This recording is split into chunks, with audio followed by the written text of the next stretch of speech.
여호와는 나의 빛이요 나의 구원이시니 내가 누구를 두려워하리요. 여호와는 내 생명의 능력이시니 내가 누구를 무서워하리요. 악인이 내 살을 먹으려고 내게로 왔으나 나의 대적들 나의 원수들인 그들은 실족하여 넘어졌도다. 군대가 나를 대적하여 진칠지라도 내 마음이 두렵지 아니하며 전쟁이 일어나 나를 치려할지라도 나는 여전히 태어날지로다. 내가 여호와께 바라는 한 가지 일 그것을 구하리니 곧 내가 내 평생에 여호와의 집에 살면서 여호와의 아름다움을 바라보며 그의 성전에서 사모하는 그것이라.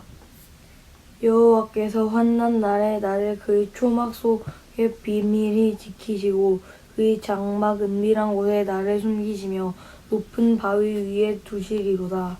이제 내 머리가 나를 둘러싼 내 원수 위에 들리리니 내가 그의 장막에서 즐거운 제사를 드리겠고 노래하며 여호와를 찬송하리로다. 여호와여 내가 소리를 내어 부르짖을 때에 들으시고 또한 나를 긍휼히 여기사 응답하소서. 너희는 내 얼굴을 찾으라 하실 때에 내가 마음으로 주께 말하되 여호와여 내가 주의 얼굴을 찾으리이다 하였나이다. 주의 얼굴을 내게 숨기지 마시고 주의 종을 노하여 버리지 마소서.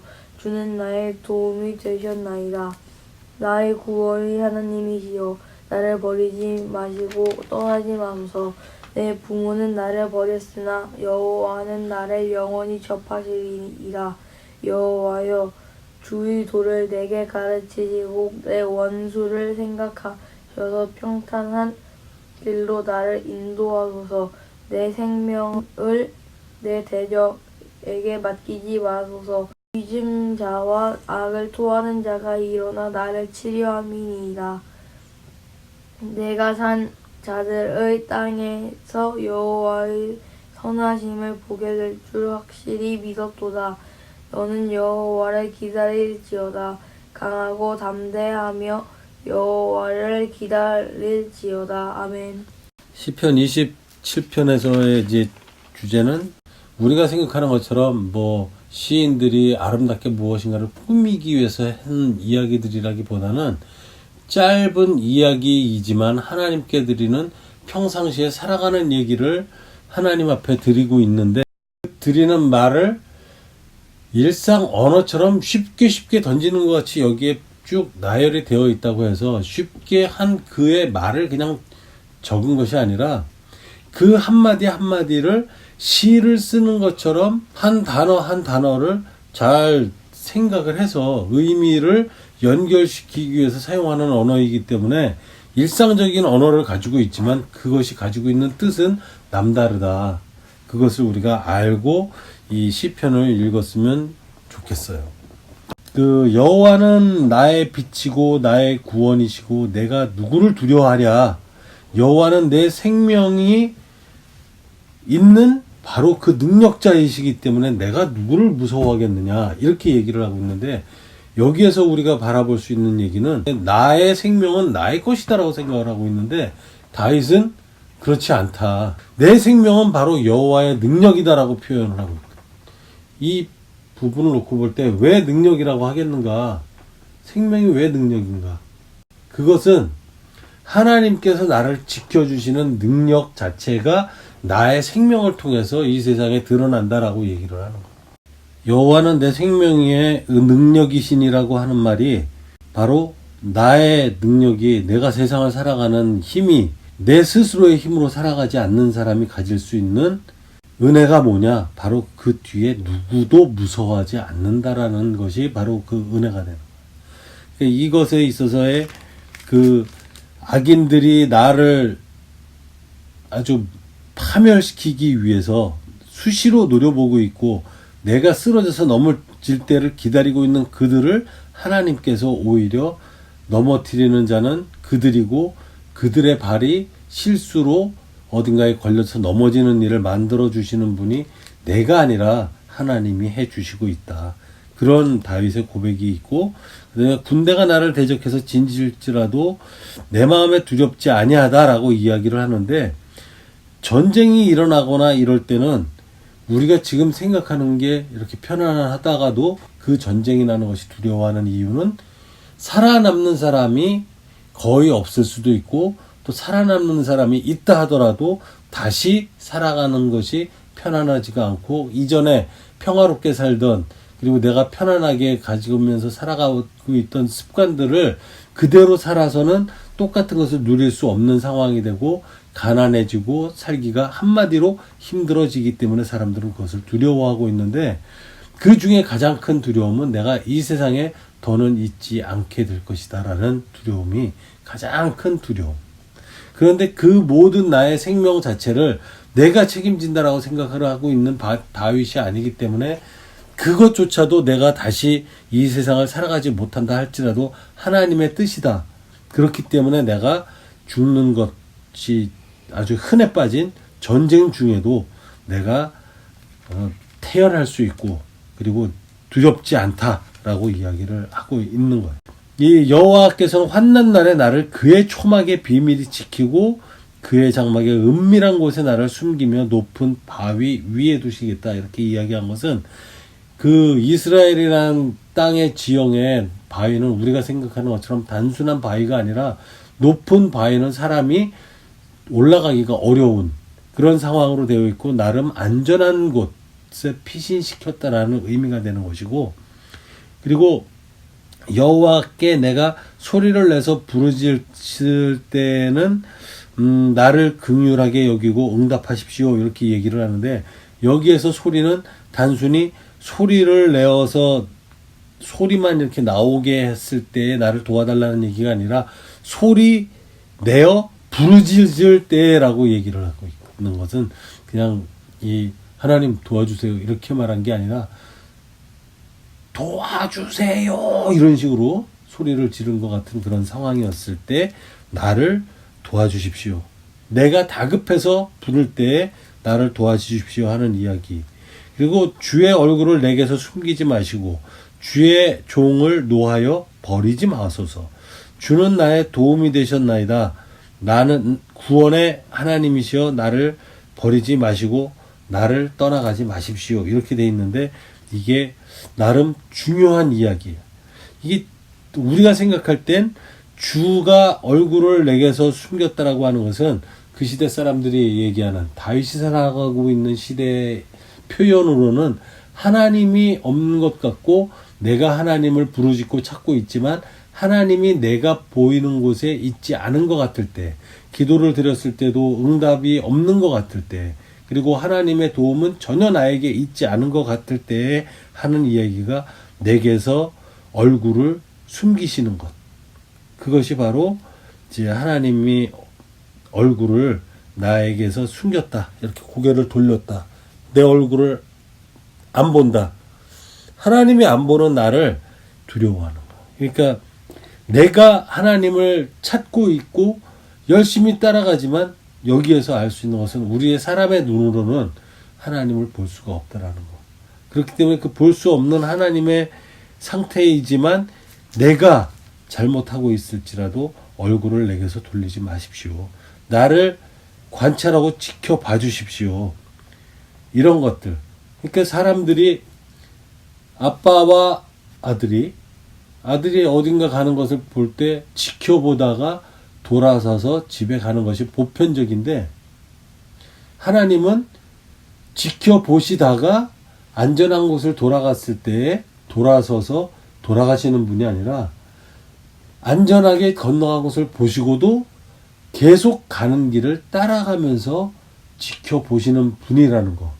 그렇기 때문에 이 뒤에 읽다 보면 내 부모는 나를 버렸지만 여호와는 나를 영접하시리이다 이렇게 하는 이야기가 부모님조차도 나를 낳아주신 분보다도 더 나를 지켜주실 수 있는 능력이 있으신 분이다 라고 하는 것을 이야기를 하는 것이지 부모님께서 나를 버려버릴 수 있다 라는 것을 강조하기 위해서 이 문장이 쓰여진 것은 아니다 라는 것을 알면 되겠고 그 다음에 여호와께서 나에게 세상 사는 도를 나에게 알려주십시오 하는 게 아니라 하나님의 세계를 살아가는 하나님의 도.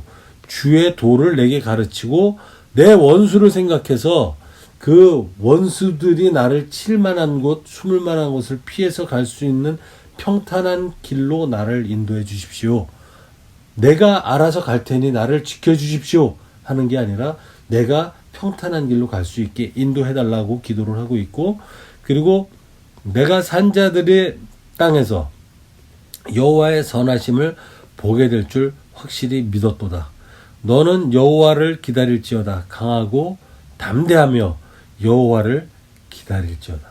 여호와를 기다리는 것이, 앞에 부분에 여호와를 기다리는 것은 지금 실제 생활에서의 삶 속에 나타나시는 하나님의 도우심과 나를 함께 하심이 나타나는 것을 바라는 마음이고, 두 번째 강하고 담대해서 여호와를 또 기다리는 것은, 이것은 주님께서 이미 오셔서 우리들이 빠져있는 죄악에서 영원히 살 수 있는 상태로 죽음을 이기는 승리를 가져온 십자가의 일을 하셨고, 다시 부활하셨고, 그리고 다시 심판하러 오시란다고 하셨던 그 두 번째 심판하러 오시는 날, 그 여호와를 기다리는 것이 여기에 표현되어 있는 것이 아닌가, 이런 생각을 할 수 있는 구절이다라는 것을 알려드리고, 그리고 이 앞부분에서도 내가 내 머리를 둘러싼 내 원수 위에 들리리니 라고 하는 부분이 있는데, 6절, 이제 내 머리가 나를 둘러싼 내 원수 위에 들리리니 내가 그의 장막에서 즐거운 제사를 드리겠고 노래하며 여호와를 찬송하리로다. 이 부분이 어찌 보면 이게 무슨 이야기지 싶어서 놓고 보면, 환난 날이라고 하는 것, 이것은 어려운 일이 생겼다라고 단순히 생각할 수 있는데, 나를 그의 초막에, 그의 장막에 아주 은밀한 곳에 나를 숨기시고 높은 바위 위에 두신다라고 하는 것이, 안전하게 나를 보호한다라고 얘기를 했었는데, 그곳이 어디라고 하는 것이 아까 읽었던 마지막 14절에 너는 여호와를 기다릴지어다. 강하고 담대하여 여호와를 기다릴지어다.